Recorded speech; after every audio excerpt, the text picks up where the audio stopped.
Bienvenue pour cette nouvelle séquence des paroles de la vie éternelle. Dans la dernière vidéo, j'avais parlé de Jésus qui nous demande d'être des lumières. Jésus lui-même dit à ses disciples qu'ils sont la lumière du monde. Jésus dit: vous êtes la lumière du monde. Et il ajoute: une ville située sur une montagne ne peut être cachée. Et Jésus dit aussi: on n'allume pas une lampe pour la mettre sous le boisseau, mais on la met sur le chandelier, elle éclaire tous ceux qui sont dans la maison. Et Jésus va aussi demander que votre lumière luise devant les hommes, afin qu'ils voient vos bonnes œuvres et qu'ils glorifient votre Père qui est dans les cieux. Quand Jésus parle de lumière, il ne parle pas d'une lumière clignotante, une lumière qui s'allume, qui s'éteint, qui s'allume, qui s'éteint. Mais il dit que votre lumière luise devant les hommes, afin qu'ils voient vos bonnes œuvres.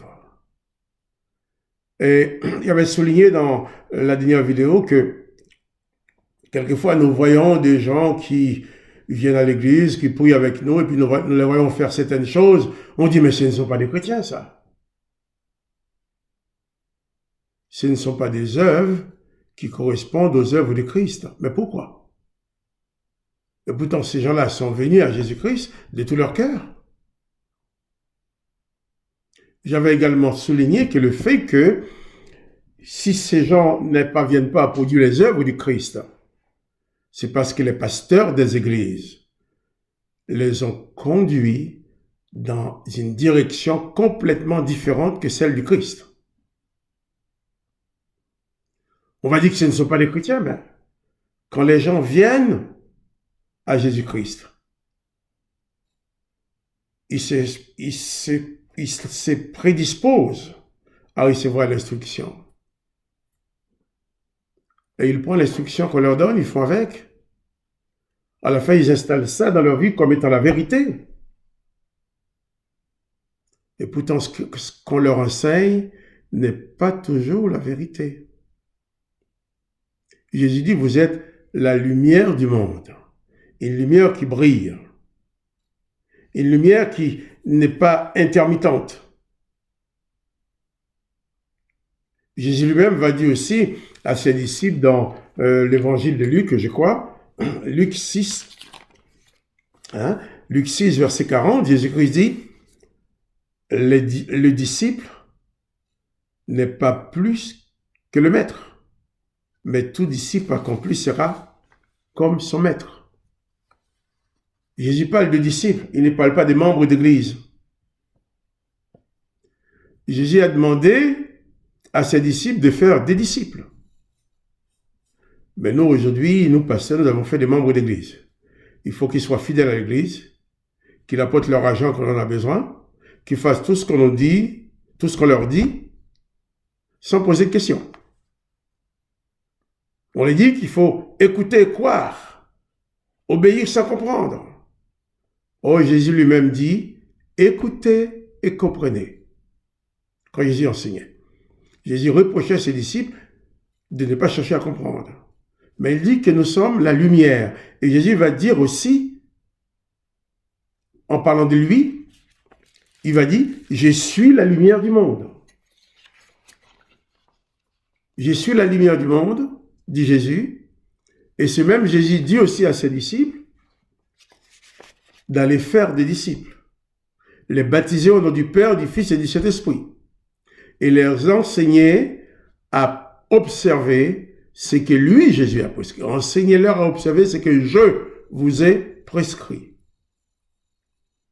Et ce qui gâche la vie de ces personnes qui veulent suivre Jésus, c'est qu'il leur empoisonne la vie, leur empoisonne l'existence, au point de ne pas arriver à suivre Jésus. Eh bien, c'est seulement les enseignements qu'on leur apporte. On les forme avec ces enseignements-là, qui ne sont pas de Jésus. Au lieu de les enseigner à observer ce que Jésus a prescrit, on les enseigne à observer ce que Moïse a prescrit, ce qu'Élie a prescrit, ce qu'Élisée a prescrit. Au lieu d'évoquer sur leur vie l'esprit de Jésus-Christ, on évoque l'esprit de l'Éternel.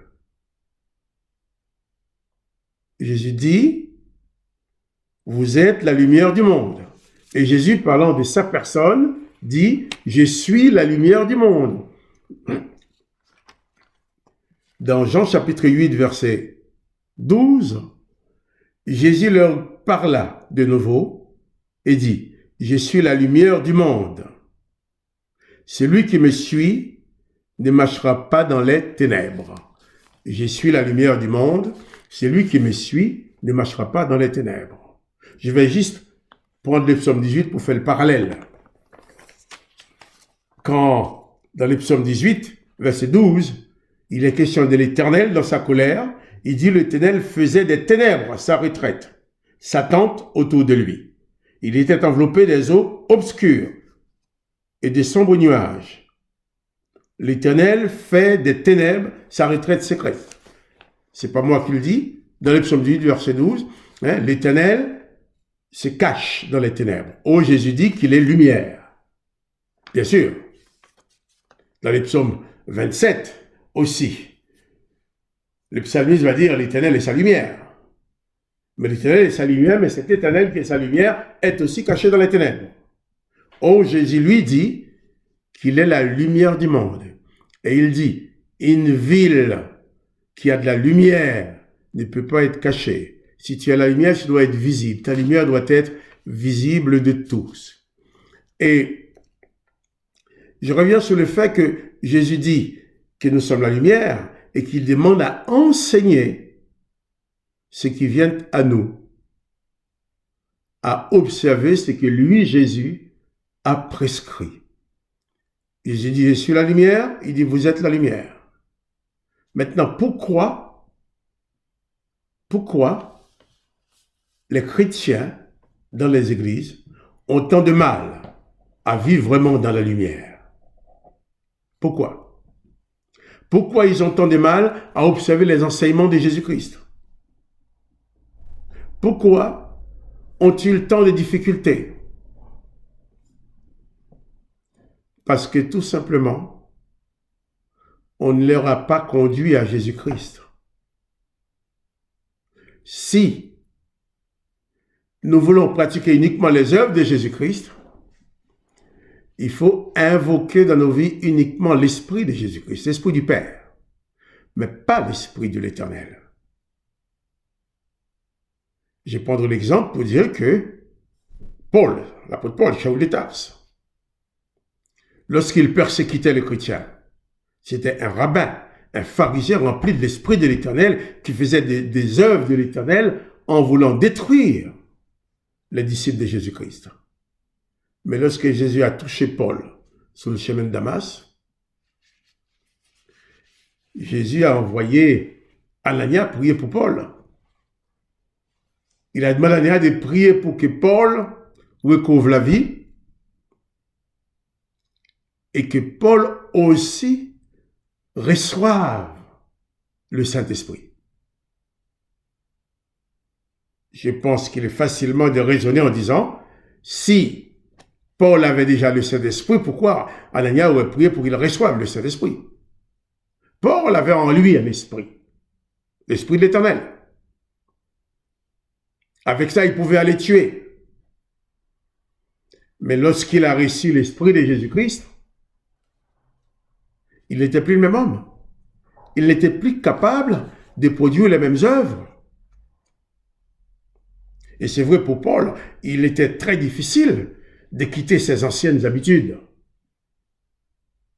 Au point qu'il a parlé de son combat, disant, je ne fais pas le bien que je vais faire, je fais le mal que je vais faire, que je ne veux pas faire. Je ne fais pas le bien que je veux faire, je fais le mal que je ne veux pas faire. Misérable que je suis, dit-il.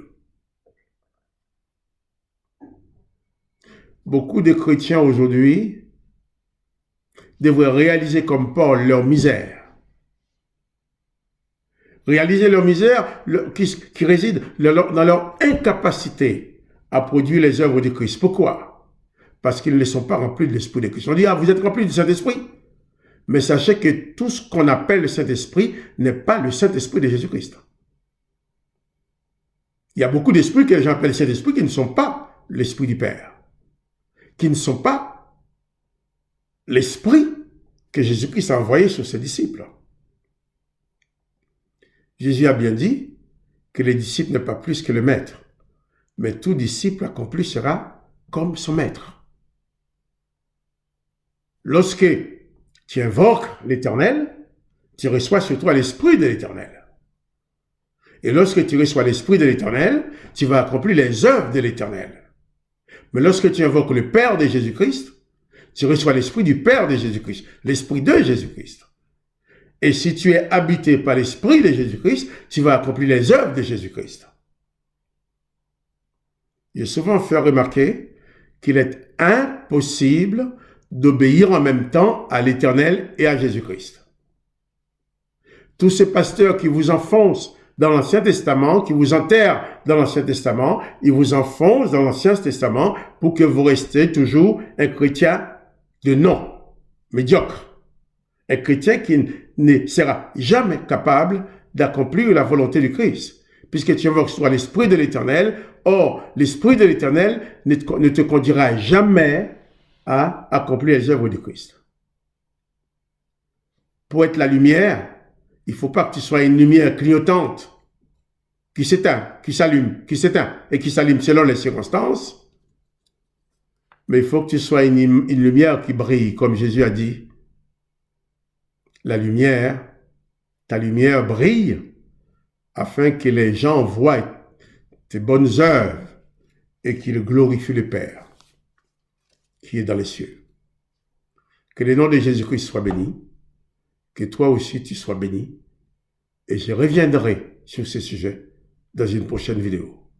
Et si cette vidéo t'intéresse, eh bien, abonne-toi à la chaîne et encourage d'autres personnes à l'écouter. Car le but, c'est que tu puisses devenir vraiment le chrétien que tu veux être à l'image de Christ. Que tu deviennes un disciple accompli, comme le maître, qui produit que les œuvres du maître. Pourquoi? Parce que tu seras rempli de l'Esprit de Jésus-Christ.